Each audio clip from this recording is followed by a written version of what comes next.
Hello, everybody. Thank you for joining. Um, I just wanted to welcome you guys to our spotlight session for August. We are going to be having the lovely Grace and Rosie interpreting on behalf of SignHealth doing a presentation for us. And I will hand over to them. There we go. Lovely. Thank you very much. And thank you everyone for joining today. I just want to inform you all, I'm covering for my colleague at the moment who's sick. So if you just bear with me, I'll try my best. I'm just going to share my PowerPoint screen now. Bear with me one moment. Okay, so let me just make that big for me.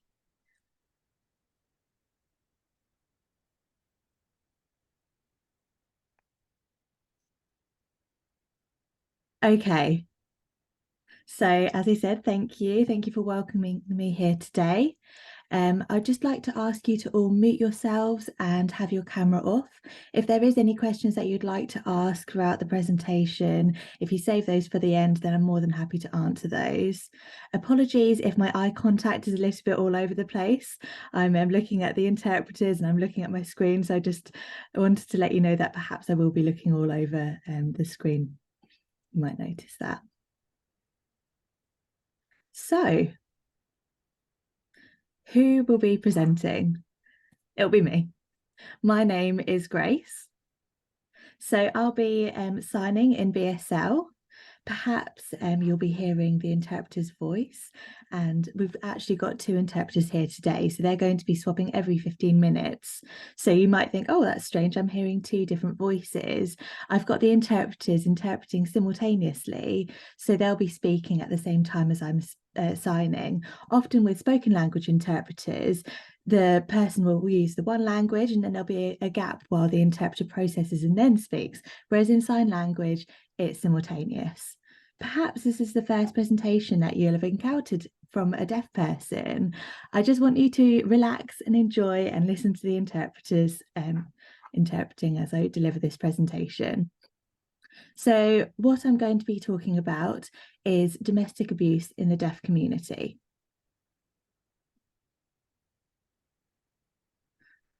So, and that'll be SignHealth delivering that. And it's not our only service.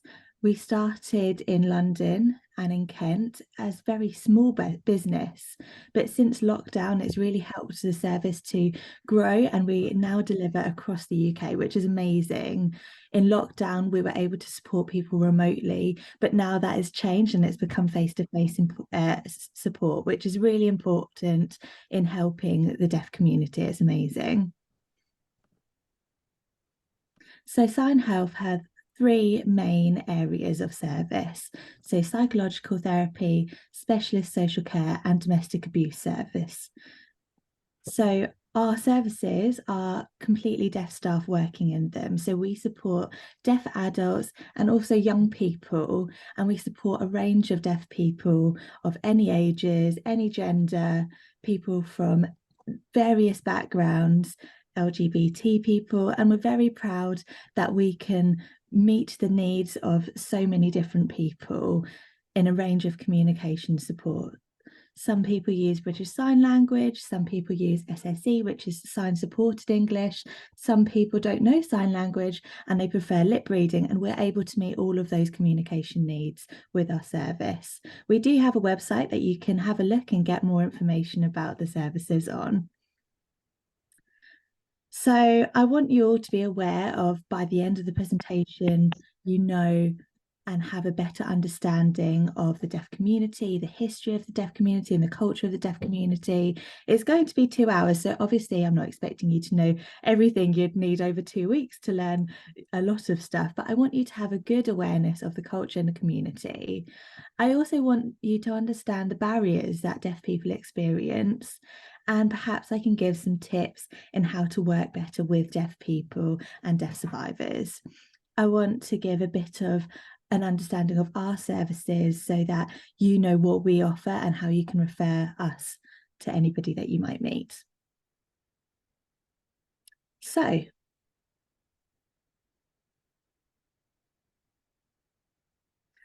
with this one, really a lot of people get quite anxious and they're worried that they're going to offend the deaf person. They don't know what the best way to communicate, what the best language to use. Is it deaf or dumb, deaf? What is the best way? So I'm going to show you some effective ways if you meet a deaf person and you want to learn and you want to be able to ask them what their communication need is. And if you're showing them that you are proactive and you want to make that effort, then it will make them feel more relaxed and make the communication a lot easier. Because also deaf people are worried that, you know, what if the hearing person doesn't understand them? How can they communicate with a hearing person? So if you were to meet a deaf person and just ask them, what communication do you need? Then it's easy to build that relationship and that trust and that communication with them. So this training is really a good opportunity for you to get an understanding in how to communicate with deaf people. So let's start.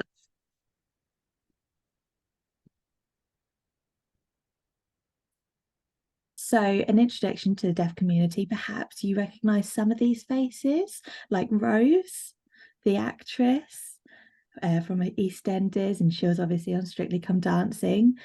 Perhaps you may have seen her on Instagram. You might recognise some of the names of different deaf people, and they all have different experiences and different backgrounds. Sorry, my computer just froze. So not all of us were born deaf. I was actually born hearing. So I was born hearing, but later I lost, some people are born hearing, but later lose their hearing, perhaps due to genetics or illness. Some deaf people sign, some people learn sign language at a later life, or some people just don't choose to sign. It's completely up to each individual person what they want and what they need.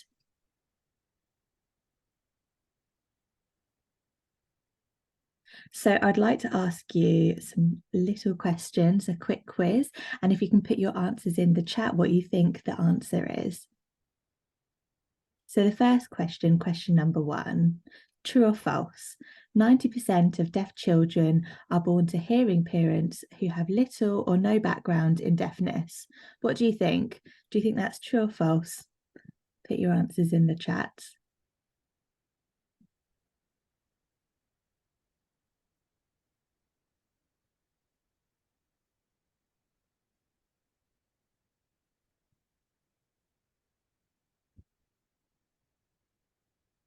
Yep.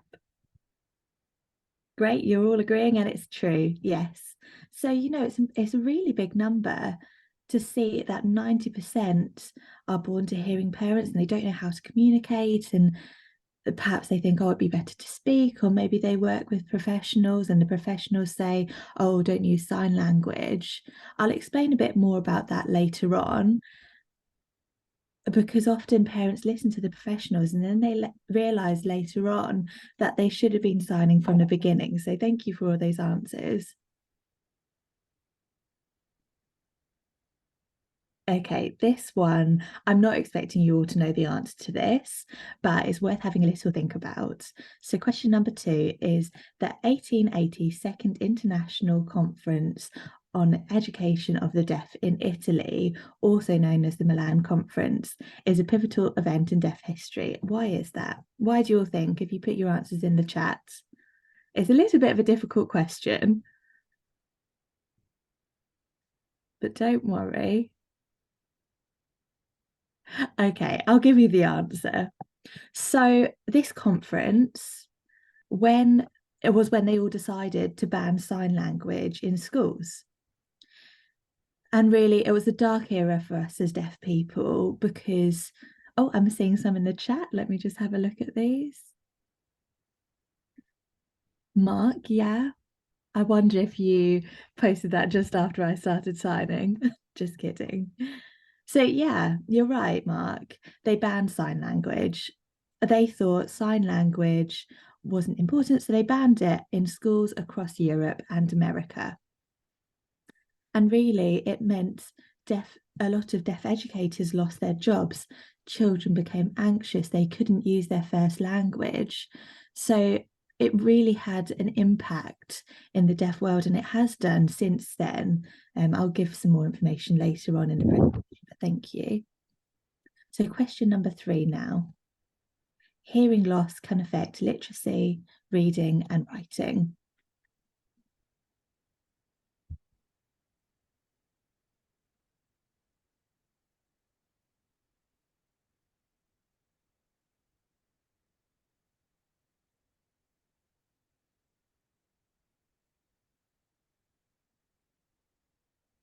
Okay. Great. Thank you for those answers, but actually it's false. It's completely false. So hearing people naturally learn language through hearing, conversation, families having conversations, schools, radios, so they have a greater exposure. But for me, personally, sign language helps me to understand English. So when I grew up, I accessed sign language and I was able to recognize the sign and the word and make a connection. So I was reading a lot of books when I was younger, and I was getting that in sign language during my education, and that helped me to be bilingual. I was able to have access to English. My experience isn't the same as all deaf people. It's not, but I do want to say that I learned sign language growing up, and it has helped me with my writing and my reading, my literacy skills.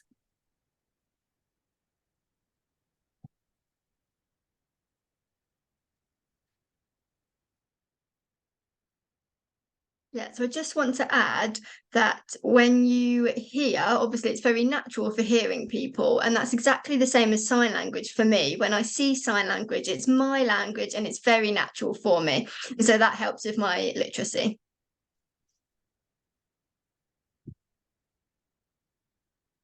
So this slide is about the Milan Conference in 1880. So children were punished for using sign language. So lots of deaf educators, lots of deaf teachers lost their job. It was a really, really awful time.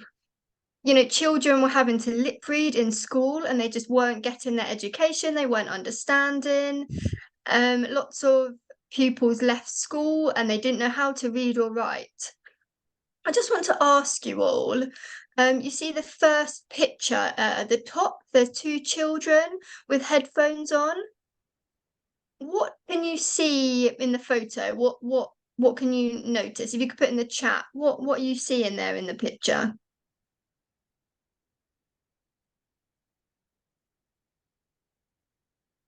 Oops, sorry, jumped ahead. Sorry, my laptop fell.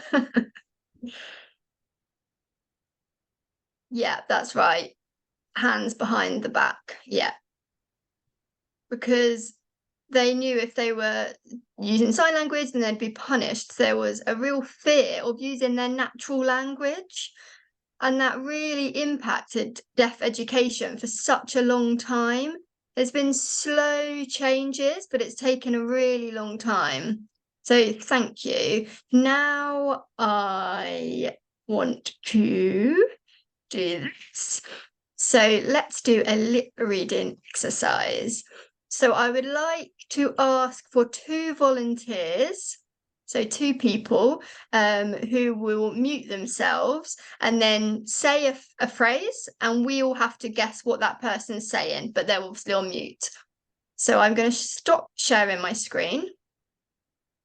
Okay, so is there any 2 people who are happy to volunteer, and they'll put their camera on and then say something and we'll all guess? Is there anyone who's happy to volunteer? Oh, lovely. Thank you. Would you like me to give you a suggestion, or are you happy to think of your own phrase?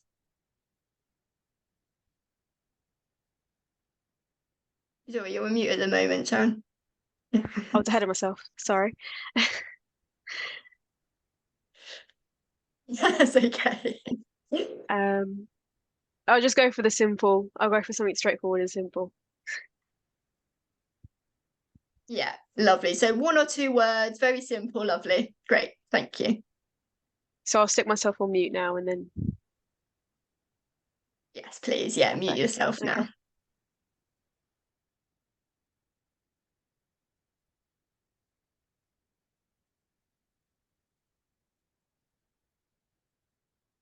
Okay, does anyone want to put in the chat, share what they thought was said?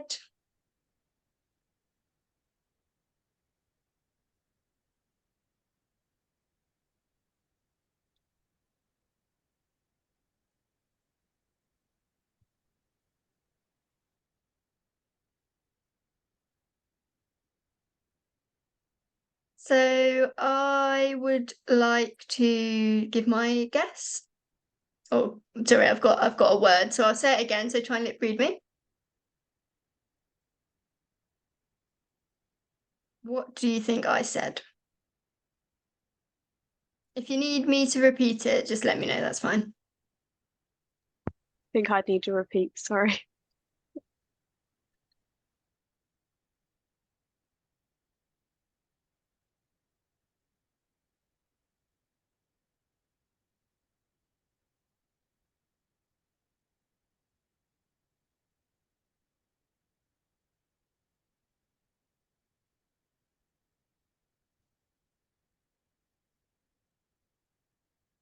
Okay, so I actually said colourful, but lots of people are like, I love you, colourful, because there's no context. So, you know, if there's no context, it's very hard to guess and work out what someone's saying. So there's lots of examples where the lip patterns look really similar, like bear, and different types of the, you know, bear being spelt and meaning differently. So obviously there's lots of cognitive effort going on there, which is really tiring. So you might, you know, so for deaf survivors, so they're obviously having to explain the situation of what's going through. They're relying on lip reading. They're already exhausted from everything. So yeah, just wanted to share that to give you a little idea and understanding of how it feels.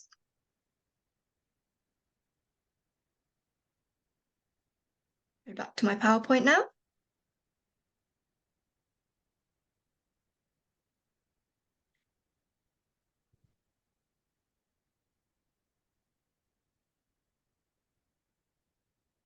So Aristotle believed that deaf people cannot be educated without hearing people. So he explained that he said that in schools, deaf people can learn, but some people think that we need to hear, and you need to hear to be able to learn language. So we now just need to change our mindsets and actually realize that it's access that's important and not hearing, but it's access and having access to language. So when you're working with a deaf client, it's really important to think about their needs and their access.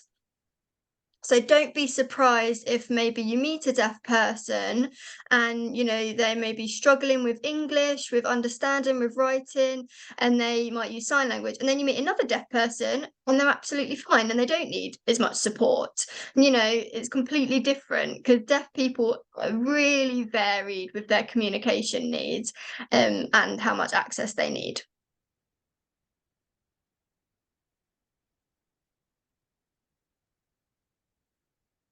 So this is about literacy in the deaf community.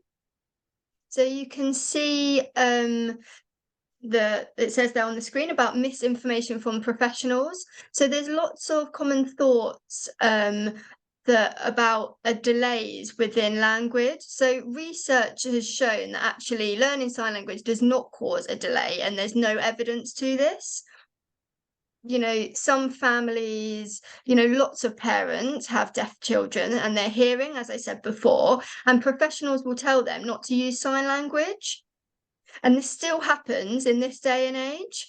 So lots of parents will say, oh, no, I don't need to sign. You know, my child can cope with speech and they're listening and lip reading. And, you know, lots of children now use cochlear implants and hearing aids. But what if the technology breaks, or what if the child themselves, is saying that they're fine when actually they're not?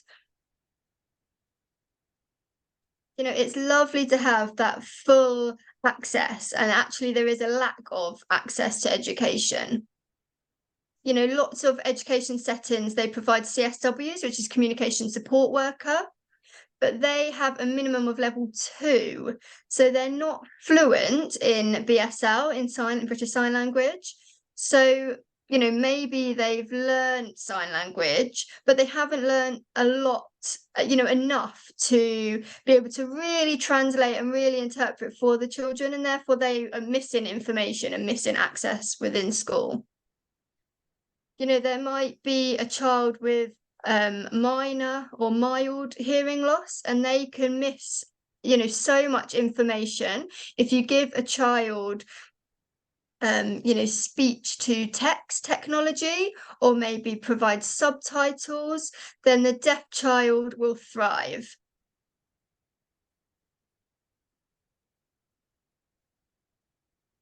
So you can see here the timeline.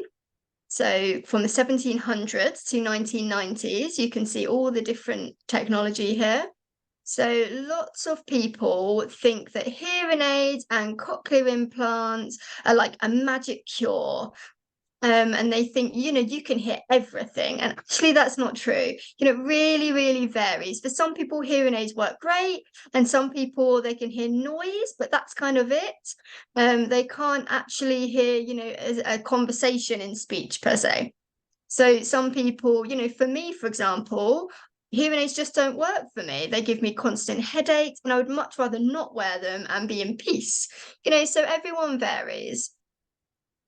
As you can see, the box here, it says about the hearing aids amplifying, and so it just makes the noise, the voice louder rather than actually understanding it. So it just, can amplify it.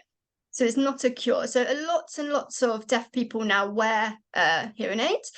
So for me, I was born deaf, I was severely deaf, and when I got older, my hearing deteriorated, and so my parents were thinking maybe a cochlear implant's the way to go, and I refused. I was a teenager, I'm proud of my deaf identity. I didn't understand the need for one. I felt like a robot. I didn't want this.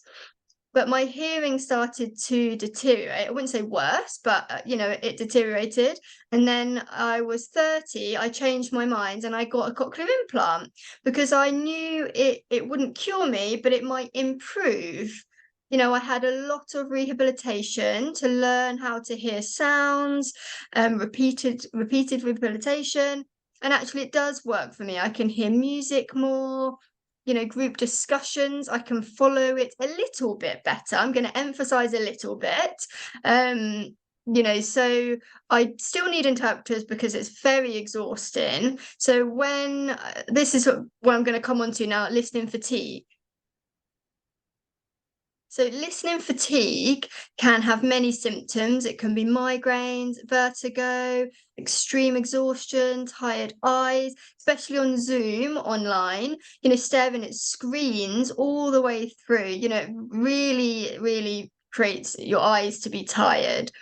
So cochlear implants can also cause a bit of pain from the pressure. You're constantly listening from a certain area of your brain. It can be really exhausting. I'm constantly having to focus, and I can get really irritable and stressed because I'm so tired, and that can make me really anxious, and that can make me miss more information and then get more frustrated.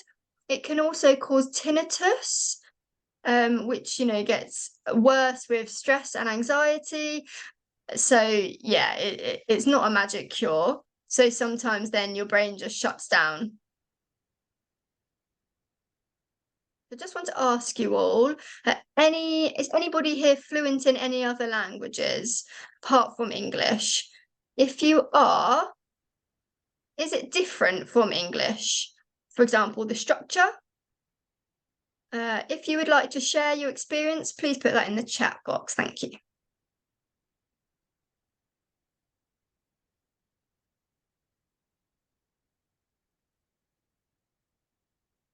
That's fine, no problem. That's fine, thank you.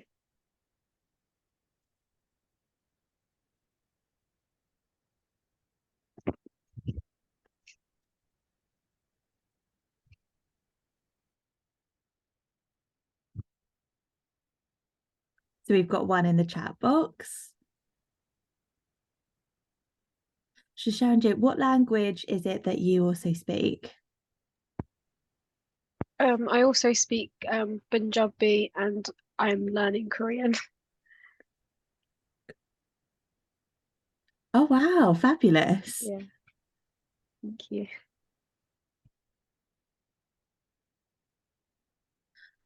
So yeah, so I'm fluent in 2 languages, British Sign Language and English, and I'm a little bit rusty with French. I learned it for GCSE and I've just never used it, so a little bit rusty. But like you said, the structure is different. So with BSL, it's got a very different structure to English. So for example, if I was to, so in BSL, I'd sign me go park, but it's very different from English.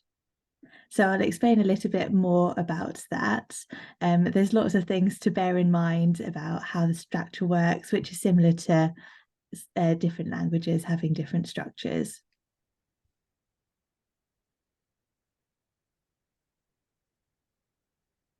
So in English, we have a subject, verb, language, and then object. Whereas in British Sign Language, other languages, it might be subject.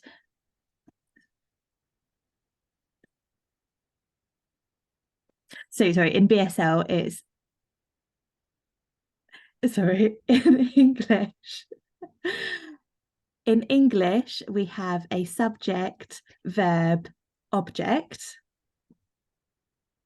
In Hindi, we have a subject, object, then verb.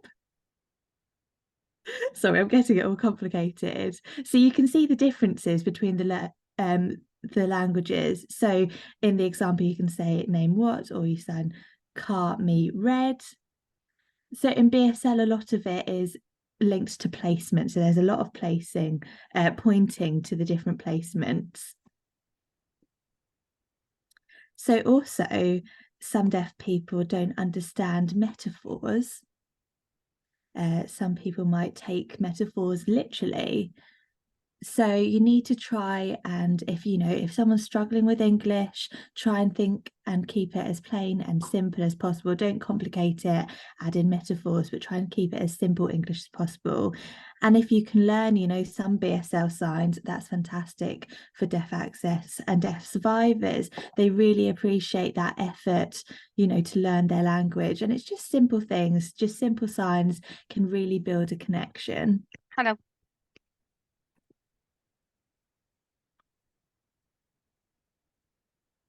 So you see maybe BSL interpreters today.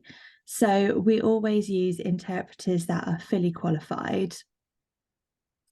And it's important to book in advance, often more than 2 weeks in advance, because a lot of interpreters are fully booked.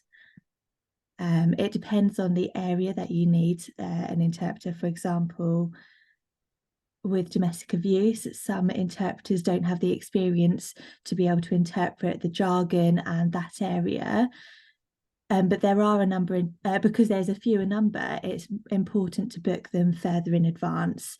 And it's important to have a look on the NRCPD website to see if the interpreter is registered. So when you've got their name, you can have a look at the list. And if you're even searching for an interpreter, you can search by location, and then you can get in contact with the interpreters via their website to see if they're available, what their experience is. My advice for domestic abuse especially is to try and use the same interpreter for continuity. Victims, I know it's hard, it's difficult for them to give their experiences, and to then have to explain that again and again with different interpreters, that perhaps can cause them to retract a little bit, and then you lose that relationship, whereas having the same interpreter, they build that relationship. And also, of course, interpreters are bound by their code of ethics, so they have to work impartially and confidentiality always. Never use family members to interpret. Often in my work, I'll meet someone and they'll say, oh, my daughter can sign, or this person can sign. But with domestic abuse, it needs to be a professional communicational professional. The family themselves could potentially be the abusers. So often people use younger children, and it's not appropriate. So it's important to use a professional interpreter. When you are communicating with a deaf person, give eye contact to the deaf person. Don't look at the interpreter and say, oh, tell her this, tell her this. I know it can be weird sometimes hearing the interpreter's voice while the deaf person is signing, but if you are giving the deaf person eye contact and talking to the deaf person, perhaps the deaf person will be looking at the interpreter when you're speaking, but giving them that eye contact really builds the connection and the relationship. Okay. We'll have a break shortly. So when I was younger, when we're all younger, there's a critical period where our brain develops, where young children start to learn language and how it works, and then they progress and they're able to learn even more. But for deaf people, often they don't have enough access to the language, and that can cause language deprivation. And if they don't have the access to sign language or to spoken language, then it can affect them, and it can cause them to struggle to understand concepts and ideas. And when talking about tenses, past, present and future, it can become confusing for those that haven't had access to language. They don't know who's talking about who, and often their English grammar can be really difficult to process and to understand.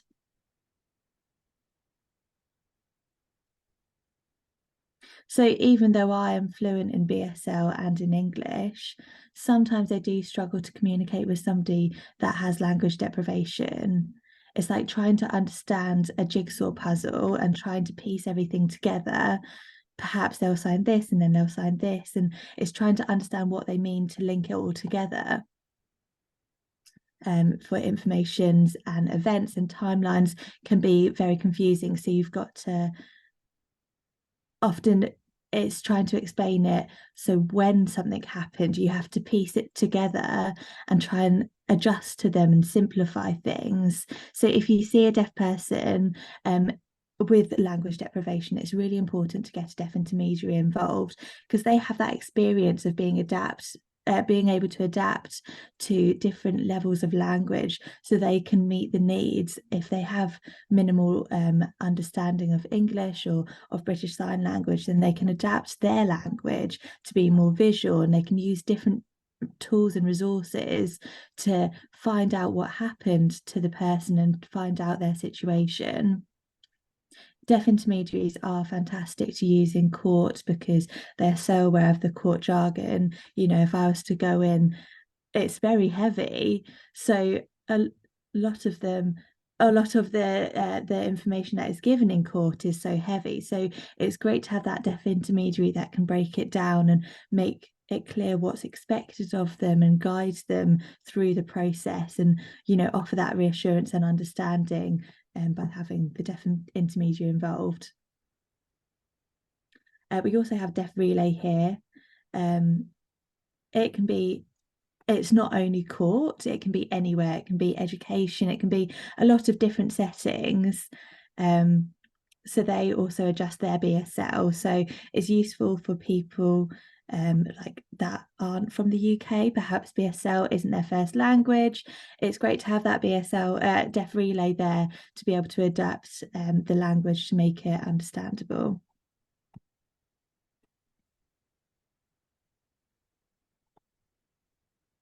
So if you are curious and you want to know a little bit more about intermediary services, you can have a look at this website.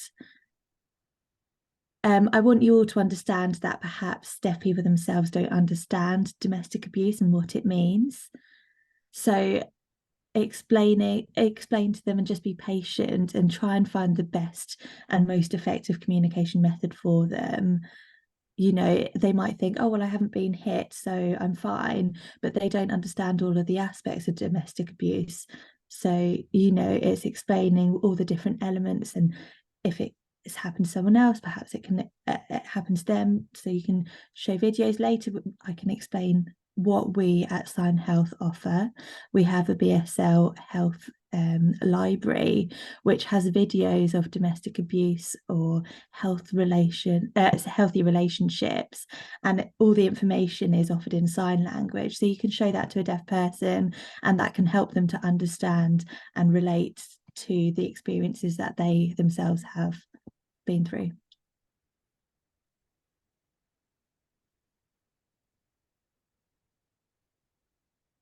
So this one is about deaf community and deaf culture. Eye contact in the deaf community is so important. I know today my eye contact is all over the place with the screens, but when it's face to face, having eye contact is great. And if you need to get the attention of a deaf person, you can tap them on the shoulder, you can wave at them. Often people think, oh, I can't tap them on the shoulder, it's rude, but it's fine. It's actually funny, last week I went to McDonald's before I dropped my children off at camp. There were a lot of deaf people outside McDonald's, everyone was signing, and I saw two hearing people behind trying to get through, and I just didn't really know what to do. And they wanted to get through, but you know, we were completely oblivious, just signing away. And they were like, oh, do we tap them or do we not tap them? And I asked the deaf people to move out of the way. I tapped them on the shoulder, but you could see that they were just a bit apprehensive about knowing what to do. But tapping is absolutely fine, it's not rude. And perhaps you'll have noticed a lot of deaf people use a lot of facial expressions. It's a very expressionative language, and you can always tell what I'm feeling through my facial expressions. Also using the light switches, it will help get attention if you flash them on and off. I'm quite guilty of it. I'll throw a cushion at somebody if I want them to get there to look at me. My partner, if they're in the same room as me, I'll FaceTime him. And then he'll see on his watch, it will come up and then he'll look at me. But obviously that is lazy, but it gets the attention. So, you know, there's lots of different ways that you can get deaf people's attention. And obviously deaf people can be noisy. A lot of people think that deaf people are silent, but you know, they're not. They are very noisy. I've got 3 children. I nearly said two children. I forgot my third. Oops. I've got 3 children. All of them are hearing. And what it's called is CODA, so children of deaf adults. And I'll go to my parents' house, and I've got sisters and brothers who also have children. But they always say, oh, your children are really loud compared to their cousins. Their cousins are silent. Your children make so much noise, because they shout and make noise to get our attention, whereas their cousins don't have to make as much noise. So everyone thinks my children are very noisy. We've got a little bit of different humour as well in the deaf community. It's very visual. We like to use our body, so very active with our humour. Often at deaf events, there'll be you know, international deaf events where deaf people will fly to different countries and meet other deaf people and get together and have parties. We always look forward to things like the theatre. There's something called international sign language, where you know, you can adapt and you can communicate with people all over the world, and it's such a beautiful thing to have. It's not an official language, but it's a way of adapting your sign language to be understood by other deaf people in the world. And lastly, Deaf Pub, which is very popular. And often the landlord at Deaf Pub will be like, oh, okay, it's last call, time to leave. And it'll be a struggle getting the deaf people out of the pub because they won't have seen each other for such a long time, and they'll have travelled far to get to that one specific pub to meet up with their friends. So they'll stay and stay and stay. So that always becomes a joke that it's the deaf people are the last to leave. And also deaf people always have long goodbyes because they always have something else to say. Often it will take 2 hours to say goodbye and actually leave. So I've learned very quickly not to say goodbye and just to leave.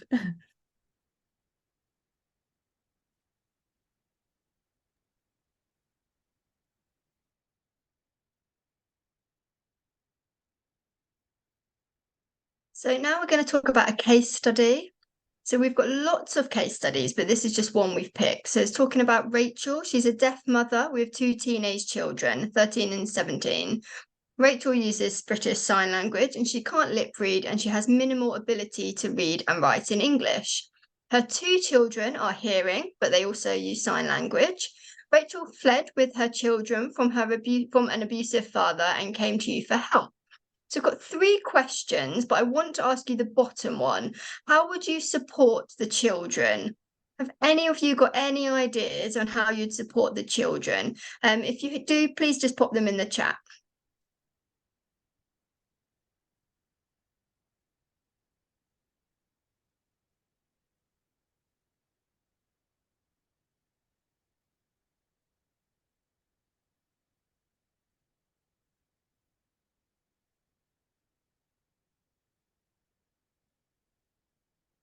Okay, I'm quite conscious of the time, so I don't. Has anyone got any?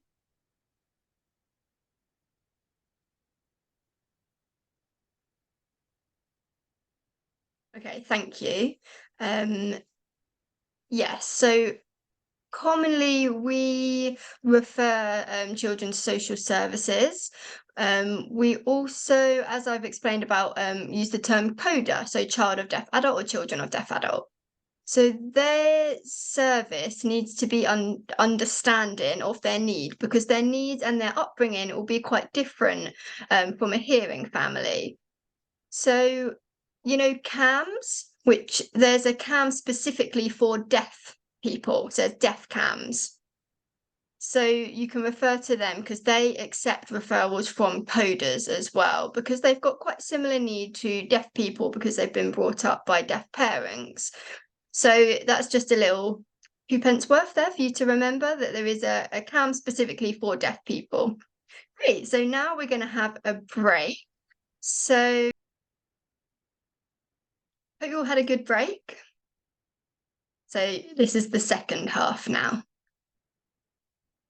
So you can see from the visual on the screen, the comparison of the journey from a hearing victim and a deaf victim. So you can see it's much more complicated for deaf survivors. They already have, you know, all these obstacles even before they start to happen. They've already got the barriers already in place. So already, if domestic abuse happens, they're already thinking about, you know, communication barriers. Will they understand me? Will I understand them? Communication. And then if there's actually access, if accessibility is provided, if interpreters will be provided, if the resources are, you know, understandable, if there's subtitles. So there's lots of things, you know, that for survivors to think about. And often they think, you know, what's the point of me reporting it? I'm exhausted already. So you can really see the difference here in this graphic from a hearing person and a deaf person.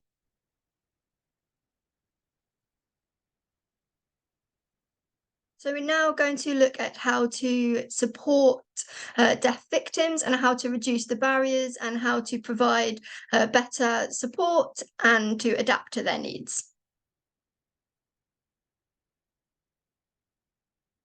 So when a deaf person asks for support, there's so many hidden stresses, as you can see here, all, you know, underneath the surface of what's going on. So it's very similar to your worries, your stresses when you're thinking about communicating with a deaf person. They also have these, concerns. So they're thinking, it's a really big concern that, I need to communicate with a professional, sorry. Maybe they don't have any understanding of deaf awareness, which might make it worse. Will they sit and take the time to really understand my communication needs? Will they, give me a BSL interpreter, provide an interpreter for me, so then I can, have a full expressive communication conversation without, having to worry about anything? We're going to look at some more barriers on the next slide as well. Oh, yeah, here it is. So, inaccessible resources. Maybe there's no BSL translation, so it's not understood. Maybe there's not subtitles. There's been a change in traditions. So lots of deaf schools have closed, deaf clubs have closed, and so therefore there's more risk of isolation for deaf people. Lots of deaf people have to travel very far to go to deaf clubs, and now they've closed down. They're at home, they're not sure where to go to get support. There's also shame and fear within reporting, because it's a very small community, so rumours spread very fast. It's it's a big fear that the rumours will get back to the perpetrator. They might be concerned that they won't be believed, their friends, might believe the perpetrator. They might think, what if the perpetrator, twists all the information or does victim blaming? Because to be honest, lots of deaf survivors don't really understand about domestic abuse. And that's why, we have a DAN, so a domestic abuse navigator, so as a new role, and this is all over England, and they will go all over and deliver workshops to professionals and to deaf people to spread the awareness and education so that deaf people can recognise that they might be in abusive situations and what's acceptable and what's not acceptable. Also, for deaf perpetrators, they can use what we call the deaf card. So maybe if they've had to go to court from their case, they might say, oh, I don't understand English. Oh, I don't, the interpreter wasn't very good, trying to get sympathy. And actually, they might dismiss the case because, maybe their needs haven't been met.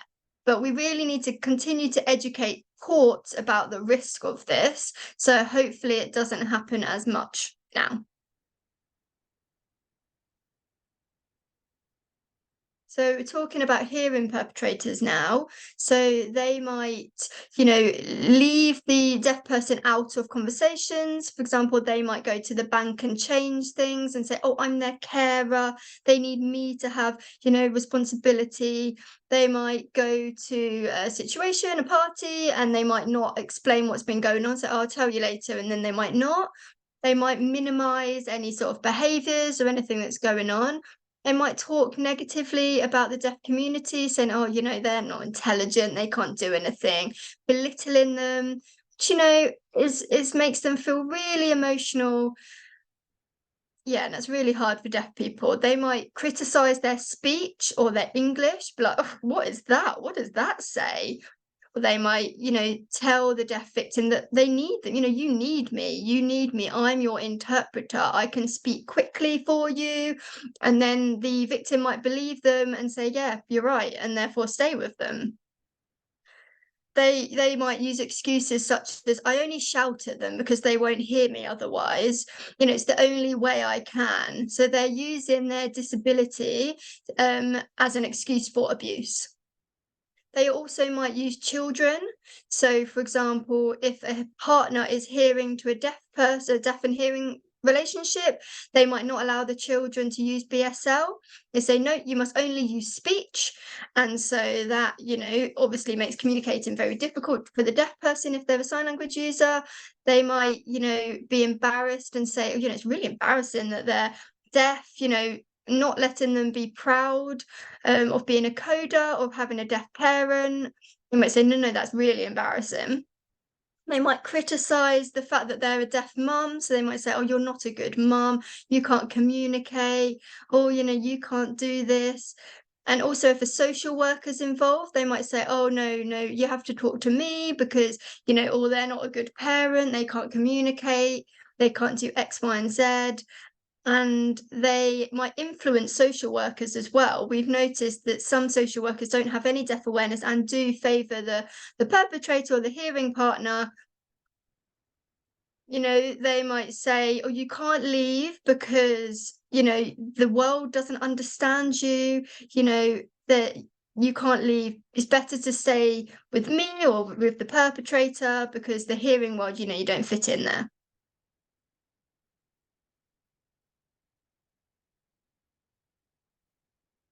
So we have lots of experience for our clients that have been waiting for months and months for their appointments, for their meetings, anything with professionals. There could be delays because of interpreters. They might be saying, I'm trying to find an interpreter. There's lots of reasons, but this is something we've experienced, that people don't, that lots of people also believe that the deaf person should book their own interpreter when actually it's the professional's responsibility, or they might not know how to book interpreters, who to contact, what agency to use. So I recommend you using a local agency or the one the council have. And don't ask the deaf victim, where do I get an interpreter from? They've got enough to be dealing with, enough to be thinking about themselves, rather than, asking questions about interpreters as well. So there's lots of professionals that don't have any deaf awareness, and it's really frustrating for deaf people, for deaf victims, to have to explain. So if you're first meeting a deaf victim, you need to ask what they want, what their needs are. And you need to educate yourself, because there's so many websites, so much material available to, learn for yourself about deaf people. Also, I would like to say, don't try and understand, our culture fully, don't be like, I know, I get it. Like, you need to be deaf and fit in with our world to fully empathize and understand our culture. So lots of deaf mums are really frightened of social workers.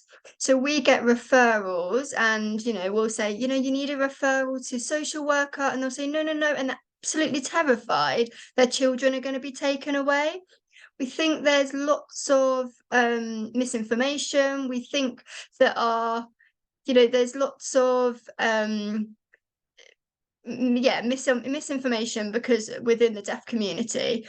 So there's a lot of fear of social workers. We try and reassure our clients about the process, about, they're there to, what they're there to do, what they're there to help with, support with. We give lots of materials so that they understand. But there is, a complete fear of social services within the deaf community. So like I've said before, please don't use family members as interpreters. This is a situation where family members can manipulate. So if a victim wants to call the police, they could completely manipulate what's being said, and never turn up and say, oh, I'll use the children to interpret. If you've got an appointment and you turn up without an interpreter, please don't, talk to them. Please reorganize the appointment, because they, it can make the situation much worse. So there must be an interpreter there so the deaf survivor can communicate effectively.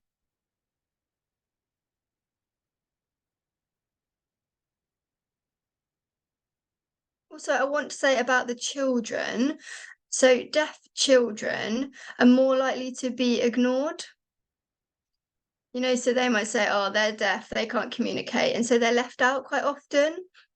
Our service, we have a specialist CFW, so children and families worker.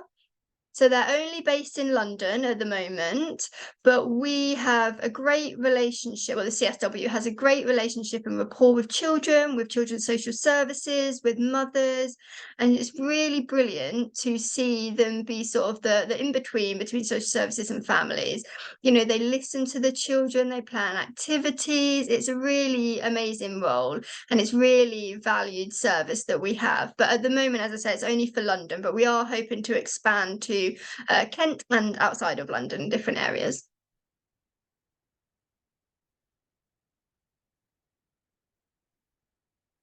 Okay, so this slide is talking about the older generation. You know, before I talked about 1880, the Milan Conference. So what happened there, you know, and it was a long time ago, but it is still affecting the deaf community. It's still affecting us and how people respond. So the picture here is a snapshot from a video that we created. It's about an elderly abuse. So it's within our library, our SignHealth library on our website, so you can take a look at that. So the daughter is controlling her father's benefits. Her father can't read or write in English, so he's relying on the daughter to say what letters say, you know, for example, his PIP and different benefits like that. And the daughter saying, don't worry, I'll handle it, I'll look after it. And actually she's stealing the money and putting it into her own bank. And the father has no idea. So this is an example of where, you know, hearing privilege takes over and they say, oh, I'm the carer, I can look after them. Whereas actually, you know, okay, deaf people, maybe this person doesn't understand English, but they can go to a drop-in service. They can get somebody that can help them to make those telephones, to translate letters into their language, to write emails for them, you know, to go to an appropriate service that can help, and to not rely on families, and to gain independence for that person as well, and to make sure that information is accessible. You know, it's private information, you know, it might be health appointments that you don't want your family seeing.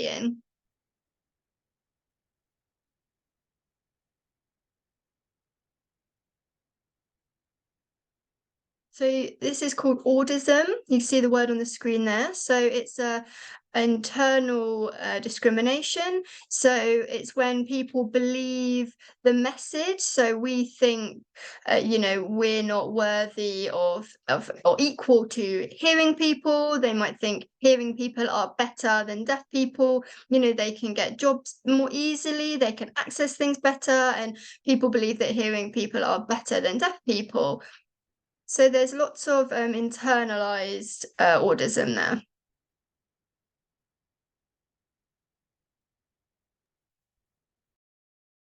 And then the last point is power and control. Because, you know, it's a very, very small community. So we need to think about the power dynamics within the community between hearing and deaf people and deaf people. It can work both ways. Okay, so this is about a Marac case study. So when at SignHealth as a member of staff, we'll go to the Marac meetings, the case studies, where the cases will be heard first. So often in the Maracs, they can be quite long. If a deaf person goes, you know, it's a lot of information and the interpreters are interpreting and translating a lot, which is fantastic, but it's worth bearing in mind the deaf perspective and having the deaf person placed first within these meetings. Thinking about the time constraints as well, having to go through each individual response, and not talking over each other during these meetings, making sure that people speak one at a time, and if you want to add anything to the meeting, you raise your hand so that there's that time to have it translated, and also allowing the time for the deaf member of staff if they want to add anything. Often they'll be putting their hands in, but there won't be time to just contributing. So personally, I've learned myself how to be assertive and add what I want to add, but it's being aware of these aspects within the meetings if there is a deaf case, to have that first. And also often there can be changes to the meeting, so trying to avoid having those kind of changes. because often we'll book an interpreter for that specific time and date for the meeting, and if the meeting gets changed, then it's difficult to then change the interpreter's booking. They might not be available for the later date, so then I can't access the meeting, or a deaf professional can't access the meeting. So just bearing that in mind. So please, in these meetings, speak at a normal pace, just how you would normally conversationally speak. Don't speak too slow, because the interpreter will be able to translate it. Obviously, if you are speaking too fast, then the interpreter will let you know to slow down.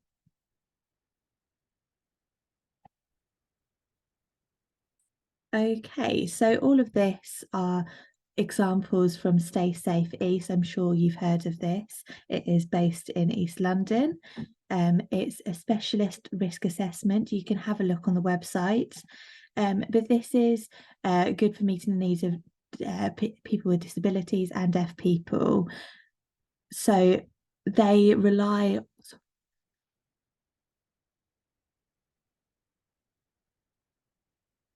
So they've relied on the perpetrator for the everyday needs, and the perpetrator's hearing or deaf.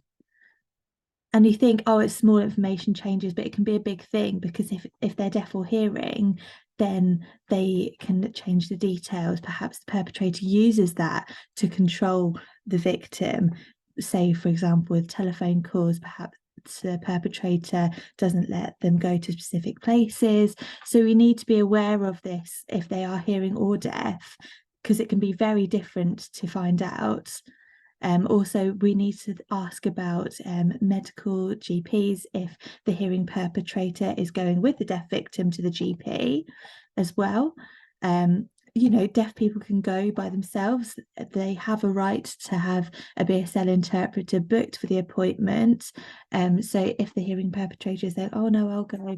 Just thinking about that. Previously, there's been a case where, and often we work where we see money being used. The deaf person doesn't have awareness of their money, or for example, the PIP, which is personal independence payments for mobility and other needs. So we had one case where the parent had applied and they had got a car for mobility, and they never told the deaf person. So the parents had claimed all the money and the car, which had been for the deaf person, and they didn't have to pay any tax, MOT. All they had to pay was the petrol, and they thought, oh, this is fantastic, and they carried on. But the deaf person themselves, their deaf child, didn't know, and it went on for 10 years.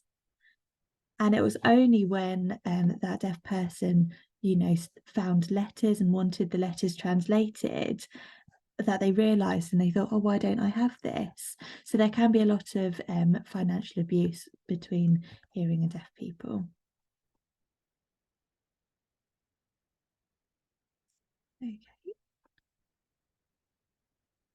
Okay, so emergency helplines.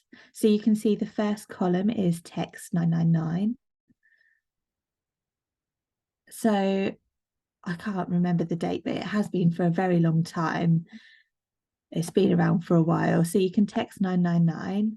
The first one, you have to be registered with 999. You can't just text 999, you have to be registered. So then you can text and then they can communicate via text where the issue has happened. And 999 BSL is amazing. So that was launched last year, just recently. And it's really good because text 999 is great, but what if the deaf person's English isn't particularly good and they have to explain, and it's worrying if the operator will understand their English? Whereas 999 BSL you can access with sign language, and it's amazing. It's so good. So a lot of the deaf victims, we make them aware about 999 BSL, and it's really helpful in emergency situations. I always say to them, it's not just for yourself. If you're on the street and you see a fire in someone else's home, then you would make the call, and they'd never think of those kind of things. Like, yeah, so you can help other people with it as well. It's not just for yourself. Often as deaf people, we see things happening, on the street, and we think, we're not involved, and we don't want to get involved because of the communication issues. You want to help, but you just walk away because you think, oh, there's other people there, I'm not the best equipped to deal with that situation. But having that app, you are able to make the calls, and deaf people are able to help in those situations. It's really easy to download from the App Store, really simple. And whenever I meet deaf victims, I always tell them, if they're not aware of it already, to let them know of either, because, you know, if they don't have the sign language, they can use text 999, and if they do, they can use 999 BSL. So Refuge has a BSL helpline, which is Monday to Friday. And of course, we at SignHealth also do. So if you meet a deaf victim and you feel your service isn't the right service, you can refer them to us. And please feel free to refer them to us. And we've got a text number. The text number is our helpline. So anybody can get in contact with us via that number. We have someone that's on duty, and there's the duty rotates every day. So there's always somebody in. If they need to sign with the staff, then we can arrange a time to have a remote phone call with them. If they are saying, I think I'm being abused, but I don't know, then they're able to get the information and have the assessment and have access to the service. Or perhaps they just want some advice, or for whatever reason, we're always more than happy to help. And that, again, that's Monday to Friday. Previously, we were 24 hours and we had the overnight access, but we had to reduce that to Monday to Friday. But we do have the 999 BSL as a relief. If it is an emergency situation, then they can use that 999 BSL access. Okay. Okay, so VRS and VRI. So video relay service is what it stands for, and video remote interpreting. So I won't blame you if you don't understand what it is. For myself, I'm deaf and I still think, how does that work sometimes? I do use it myself, but sometimes I'm like, what's the difference between VRS and VRI? But it's really a beautiful service that we have. So you can see, so I'll talk about Relay UK first. So Relay UK, and that is what you can use. You can use it on a mobile or a laptop. So the deaf person can type to the relay operator, who will speak, and then they'll speak to the other person. Perhaps you know, they could be anyone, it could be family, it could be a service, and then they're able to hear what the relay operator is saying. Then they respond in spoken, and then the relay operator types that, and the deaf person gets that in written. So it works that way. So you have to have a lot of patience with that, because obviously when they're typing, they'll also put GA at the end of what they're typing, which means go ahead. So go ahead means that it's the next person to speak, because sometimes you're thinking, hello, hello, and then they hang up. Or the operator will have to explain, oh, I'm still waiting for the deaf person to finish typing. So there needs to be a lot of patience when using that service. So the next one is Sign Live and Sign Video at the bottom. Anybody can use this again to communicate with deaf people. So it could be contacting a hearing person or an organisation or a bank. There's a lot of businesses that are registered with them. Sometimes perhaps I need to talk to, say, for example, Barclays Bank. I can have a look at the directories of either company and I can see that they are registered with them. So then I can talk to the bank directly, and it's amazing. It's such a fantastic service.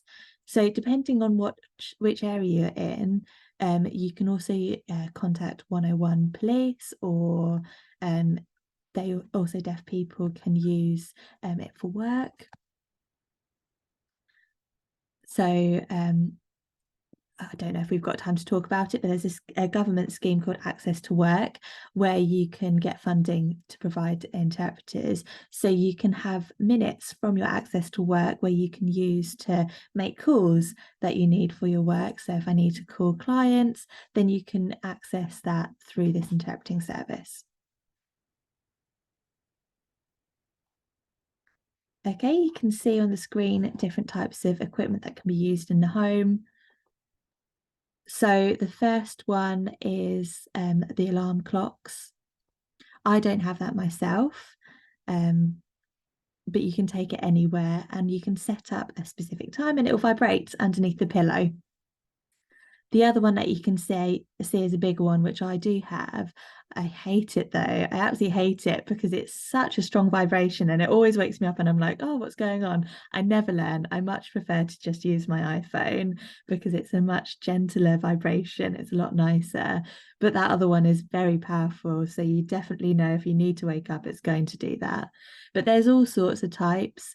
There's also doorbells. There's 2 different ways to have a doorbell. So it can either connect to your lights and flash when the doorbell is pressed, or it's the doorbell outside the house. It can be pressed and then the deaf person can have a pager, which would then vibrate as well. So the doorbell connects to the pager and the pager vibrates so you know someone's at the door. So there's 4 different types of pagers.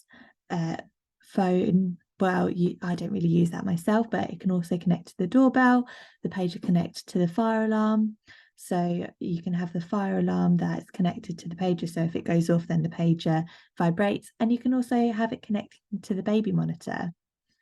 So you can put a receiver next to the baby, and when the baby cries and wakes up, then perhaps through the night, then it connects to the pager. So there's different settings that you can change it to, and you can change it for the baby monitor. If it's just a little cry, then it doesn't pick it up. If it's a bigger cry, then it does. So it's really useful.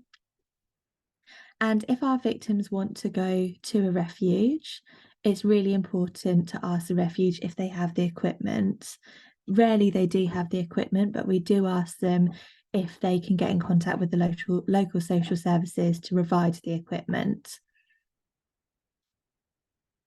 You can also, we can use our own equipment, but really it should be social services responsible for providing that equipment.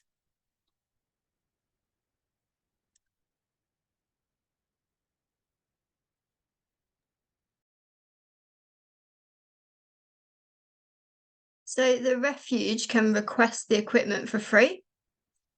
But equally it is social services responsibility.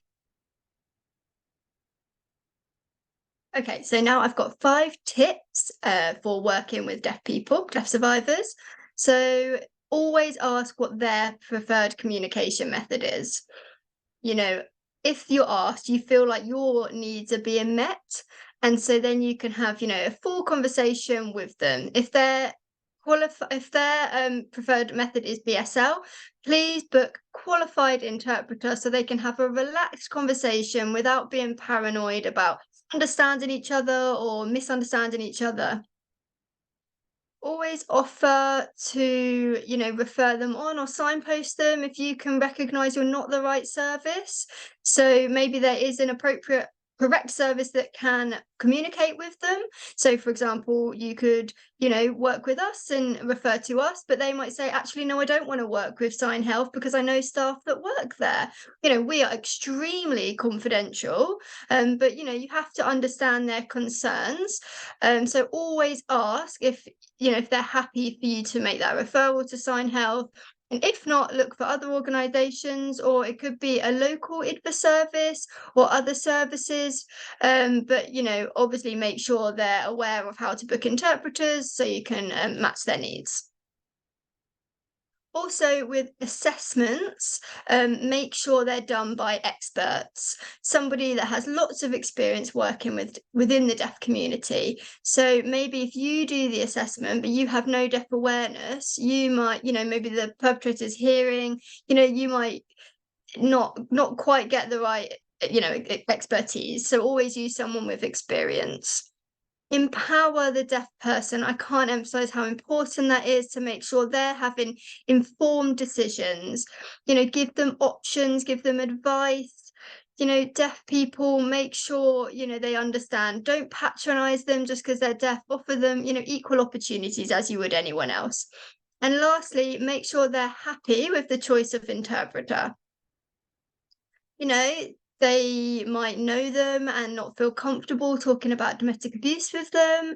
They might be friends with the family, or whatever their reason is. Always make sure they're happy. And they might be fine, but then the interpreter might not understand them, or the communication just doesn't work between the two of them. So always check that they're happy with the interpreter, and then if they are, book the same interpreter. And when they arrive, if they're like, no, I don't want this interpreter, always listen to the deaf person.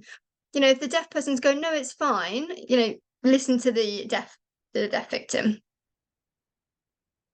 Okay, so what can you do to support the deaf community? So provide deaf awareness training for your staff that's led by a deaf professional and not a hearing professional. So at SignHealth, we don't deliver deaf awareness workshops, but we can refer you to the right organisation. So you can contact us for advice if you would like to. Also, you can Google, there are plenty of deaf awareness courses and professionals that are very happy to deliver, and they can be lots of fun. Make sure your service is accessible for deaf people. So I know you might be thinking, oh gosh, I don't even know where to start. But, it could just be something small like putting captions on your videos, or, making sure with YouTube, you can click the CC and make sure there's captions. It's not just for deaf people, but that can be for anybody having captions.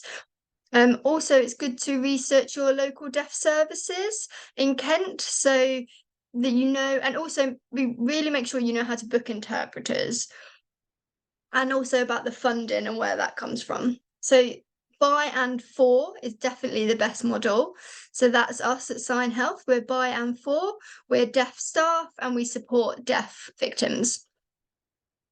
So we have the communication there, we understand each other, we don't have to go through interpreters, we have direct communication, and victims feel like, oh, finally, someone understands me, someone understands my concerns. They just get me, fully, and it's just a lovely rapport we build with clients. It's also, as I said before, SignHealth, we have domestic abuse service, but we also have psychological therapists. So they are deaf therapists themselves, so they have direct therapy without having to use interpreters. So there's lots of research that shows if you have to go through interpreters, people just get exhausted because then like, maybe that's not what I was trying to say, or, lost in translation, as we say. So they might give up after a certain amount of sessions, but when it's direct one-to-one, it works and it's successful. So as I keep repeating, please signpost to us if there's a need there, if they need domestic abuse support or therapy. And also add us to your networks. You might think, oh, maybe in the future, some other staff might need training, or you might want some more in-depth information about our service. We're very happy to provide that for you, or for any other organisations in Kent as well.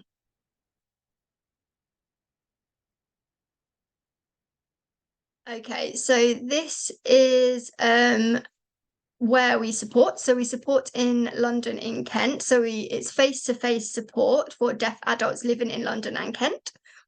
And face-to-face, well, this only started 2 months ago, so it's very new, it's brilliant.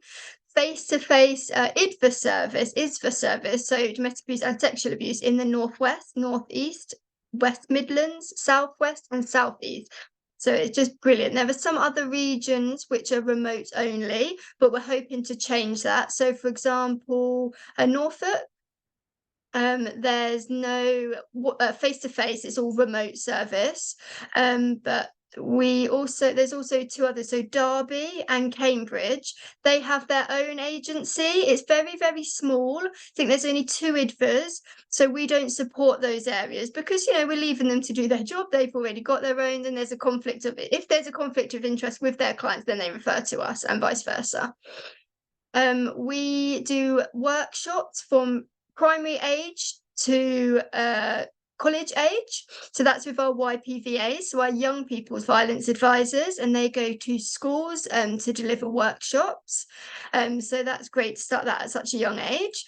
And it says London and Kent, but I know that they go to Hertfordshire as well, and Berkshire, because there's deaf schools in these regions as well, and Bristol. So we need to change that. We need to change that to say England. They go all over to deliver these workshops for children. And so it's for children so they can recognise if they've experienced abuse, and if they have, then they can get one-to-one support. The bottom bit that says about deaf families is only London. So that's with our CFW, as I explained before. So we're hoping to change it to London and Kent sometime in the future. So for now, we have a new CEW, which is a community engagement worker. So that's what they were supposed to be doing today. So they go and deliver workshops to professionals. It could be at deaf clubs as well, and deaf organisations. So they've got lots of work to do where they're going out and they're delivering these workshops and this training so that people know how to refer to our service and to increase our numbers. So we really, really value our service and the support.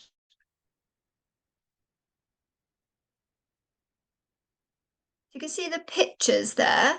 That is from our BSL video library on our website. So that can be professionals or for clients, but it's really important for our clients because they can click on it, they can watch and think, oh my gosh, that's me. I'm in that situation. Or they might be talking about, domestic abuse and how to contact us. So you can look at these videos. We've got a lot. They're really amazing. They also talk about things that people don't really talk much about. So FGM.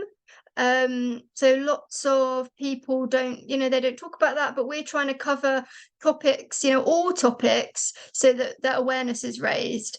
And we also have what we call a freedom program. So freedom program workshop. So we deliver one in Kent early next year. So at the moment we've got one in London, so it starts next month. So there are workshops, training on how to spot abuse, how to build confidence, assertiveness, boundaries, to learn how to, how to deal with future relationships, and they're just amazing workshops. Lots of the clients become friends after the workshops, and they've got full empathy with each other and understanding. So yeah, they become friends for life, which is amazing to see. We've also got domestic abuse awareness workshops, which is really important for deaf people, especially older generations, to have this understanding. They might think, oh, I'm fine, this behaviour is fine. And actually within the workshops, they realise, oh, actually, it sort of opens their eyes to understand. Maybe they haven't learned a lot. They've maybe learned lots of... So they have these workshops to deaf clubs all over England, actually, to learn all about this.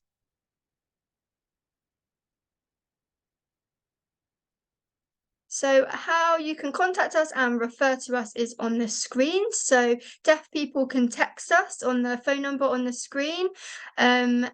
You can text us and then we'll have a conversation in BSL or email. We just obviously make sure we can match their needs. You can also refer via our website. So there's 2 different referral forms. So for professionals like yourselves to complete, and that will go to our admin, who will sort out the area that you work in and then allocate to the staff member. So you must get the victim's consent before referring to us, because we've had referrals in the past, we've contacted them and they've said, I don't want your support, because, the referral never never did this and they're saying, oh, I told the social worker I didn't want to be referred to SignHealth. So please, make sure that they're happy with this referral to happen, so that we can, have a smooth process. Okay, so we've got one activity, as you can see. So we've got charades. So we'll pretend we're all in a real room together and we're going to start playing a game of charades. So we're a group of colleagues and everyone's hearing except for me. So I've decided I want to join in the game, but you're not allowed to use interpreters. It's a game, you're not allowed to use interpreters. So how would you communicate with me? How would you make sure that I'm fully included in this game? What would you do? I'm going to give you a minute to think about it. And when you finished having a think, having a little, ponder, please do put it in the chat on what you think would work well.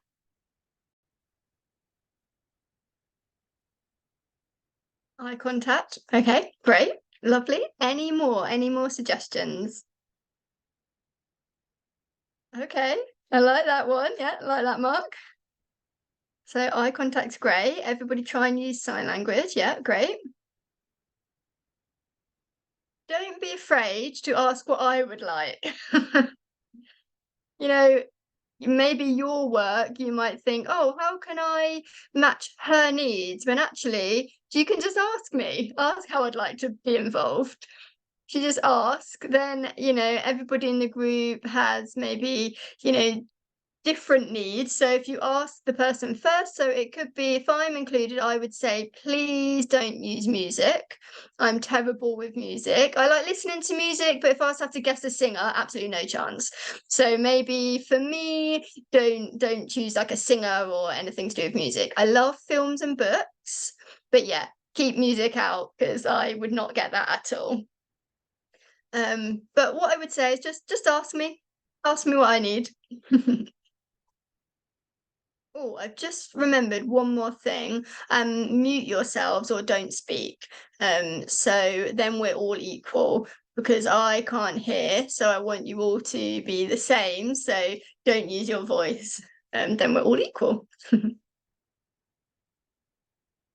Okay, now any questions? Now is the time to ask.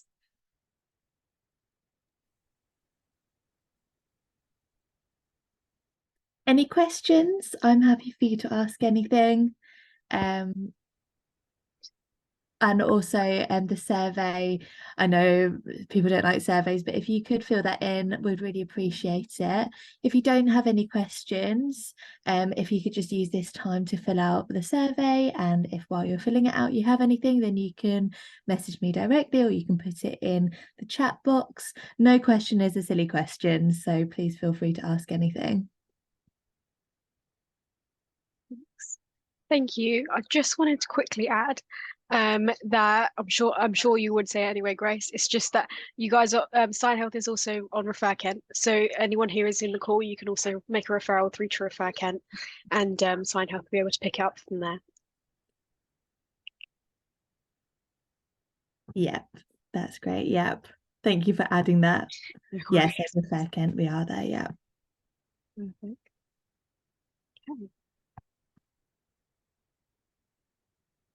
I think we'll leave the questions for now. If there are any questions, please feel free to send us an email and I'll be able to pass it over to Grace. Yeah, of course. Yeah. If anything does come to mind later, if you do think of a question, then you're more than welcome to get in contact. If you aren't too sure about anything, then I'm very happy to help. Thanks very much. Oh, got a lovely comment for you. Brilliant. So I don't know if you want to just read that yourself, Grace, or just read it out for you. Thank you. Thank you for that feedback. Brilliant. Thanks very much, Sarah. Well, thank you everybody for joining today. I know it's Friday today, it's bank holiday weekend as well, but thank you all for joining. Oh, we've just got one more. Lovely, thank you, and thank you for joining, Mark. Just want to check if everyone has filled out the survey. If you have, then fantastic, you're welcome to go. Thank you, Nat. Brilliant. So thank you so much for everybody for coming along, and thank you, Grace, for presenting for us, as well as to the And interpreters. thank you to the interpreters. Thank you, Rosie and Lizzie. Yeah. So yeah, what I'll do is I will end the call here. I hope you all have a lovely rest of the day, and obviously if you have any questions, please feel free to just send us a quick email. We'll be happy to help.